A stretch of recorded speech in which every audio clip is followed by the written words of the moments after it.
अमरावती शहर पुलिस की अपराध शाखा यूनिट 1 ने शहर के अलग अलग इलाकों में नकली सीमेंट बनाने वाले गोदाम पर छापा मारा है। इस छापेमारी में मसूद शिवर, काटामला, शिवर, बडनेरा और नवसारी गाड़गेनगर के गोदाम शामिल है। इनमें पुलिस ने 2 आरोपियों को गिरफ्तार कर लिया है, जिनके पास से 1500 से 2000 नकली सीमेंट की बोरियां जब्त की है। आरोपी नकली सीमेंट बनाकर शहर से बाहर और शहर में छोटे दुकानों से लेकर बड़े होलसेलर तक ब्रांडेड बोरियों में पैक कर सीमेंट सप्लाई करते थे। इस मामले में और भी आरोपी शामिल हो सकते हैं। अपराध शाखा यूनिट 1 मामले की जांच कर रही है और आरोपियों के खिलाफ कड़ी कार्रवाई करने की तैयारी कर रही है। अपराध शाखा यूनिट के अधिकारियों ने बताया कि उन्हें नकली सीमेंट बनाने वाले गोदामों की जानकारी मिली थी, जिसके बाद उन्होंने छापेमारी की। पुलिस ने आरोपियों के खिलाफ मामला दर्ज कर लिया है और आगे की जाँच कर रही है। ब्यूरो रिपोर्ट, मंडल न्यूज, अमरावती।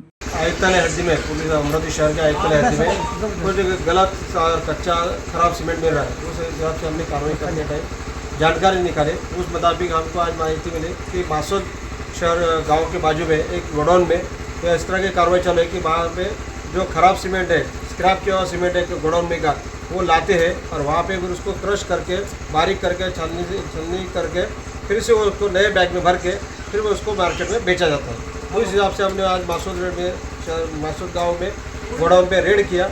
वहाँ जाने के बाद हमारी टीम के जो एपीआई वाकड़ साहब है, एपीआई नायकवाड़े साहब और पूरी हमारी जो टीम है, उन्होंने सबने मिलकर हमें कार्रवाई की और कंपनी के एसीसी सीमेंट कंपनी के जो मुख्य जो यहाँ के जो वर्किंग ऑफिसर है श्री प्रशांत त्रिपाठी साहब, उनके माध्यम से हमने पहले मासूद शहर गाँव में कार्रवाई की और वहाँ पे गोडाउन पे वहाँ पे 3 लोग वहाँ पे काम कर रहे थे और जो पुराना सीमेंट था खराब हुआ वो सीमेंट को बारीक करके छाननी करके उसको फिर से नए अम्बुजा सीमेंट के बैग में भरा जा रहा था।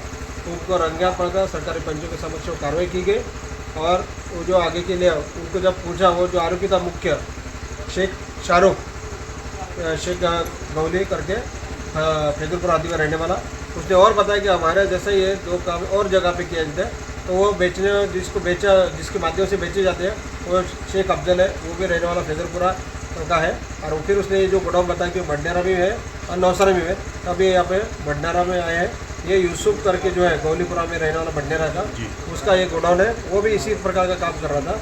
हमारे यहाँ पे हमारे बडनेरा पुलिस स्टेशन के पुलिस निरीक्षक जीते साहब भी आई है और ये ज्वाइंट हमने यहाँ पे। सर, कितने आरोपियों की संख्या हो सकती है इसमें? अभी फिलहाल में तो कम से कम 3 आरोपी तक कंफर्म हो रहे हैं। एक शाहरुख, एक अफजल और एक कयूम, यहाँ पे सौदागर यूसुफ करके है, वो है, बाकी दूसरा मालूम पड़ेगा। दिनांक 29 जुलाई 2025 को चिखलदरा तहसील के नागपुर स्थित वसंतराव नाइक आदिवासी आश्रमशाला में एक अत्यंत दुखद घटना घटी। स्कूल परिसर में स्थित पानी की टंकी की दीवार गिरने से 14 वर्षीय एक छात्रा की दुर्भाग्यपूर्ण मृत्यु हो गई तथा 3 छात्राएं घायल हो गई। अगले दिन यानी 30 जुलाई 2025 को मृत छात्रा का पोस्टमार्टम अचलपुर के उपजिला अस्पताल में किया गया। पोस्टमार्टम के बाद शव को परिजनों को सौंपा गया, लेकिन मृत छात्रा का शव उसके मूल गांव गांगरखेड़ा ले जाकर अंतिम संस्कार करने के बजाय राजकुमार पटेल और रोहित राजकुमार पटेल ने यह मांग रखते हुए कहा कि जब तक मृत छात्रा के परिवार को 50 लाख की आर्थिक सहायता नहीं दी जाती, तब तक शव को प्रकल्प अधिकारी धारनी के कार्यालय में रखकर आंदोलन किया जाएगा। ऐसी भूमिका उन्होंने सार्वजनिक रूप से रख ली, जिसके बाद शांतिपूर्ण व्यवस्था बनाए रखने हेतु चिखलदरा पुलिस स्टेशन के थानेदार ने शव को कार्यालय में ले जाने के बजाय सीधे अंतिम संस्कार हेतु ले जाने की सलाह दी। लेकिन पुलिस की अपील को नजरअंदाज करते हुए राजकुमार पटेल, रोहित पटेल, मन्ना दारसिंबे, सुनील उइके,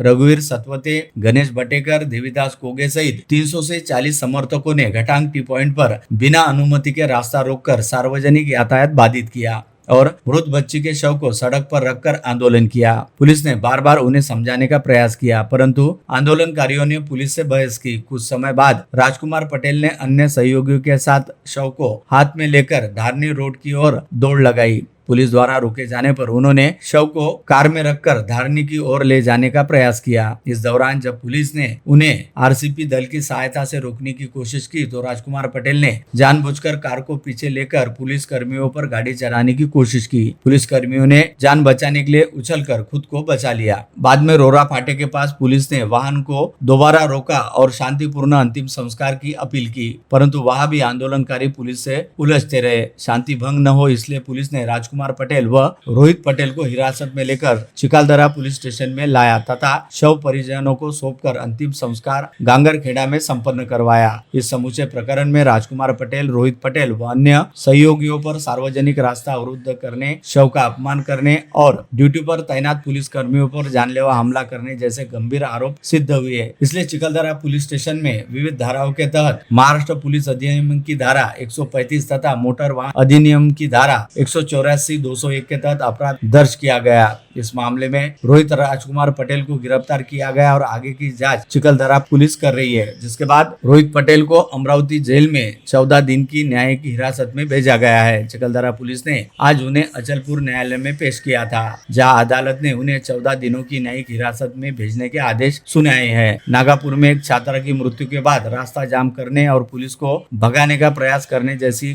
गंभीर आरोप के तहत यह कार्रवाई की गई। मामले की जांच चिकलदरा पुलिस कर रही है। ब्यूरो रिपोर्ट, मंडल न्यूज, अमरावती।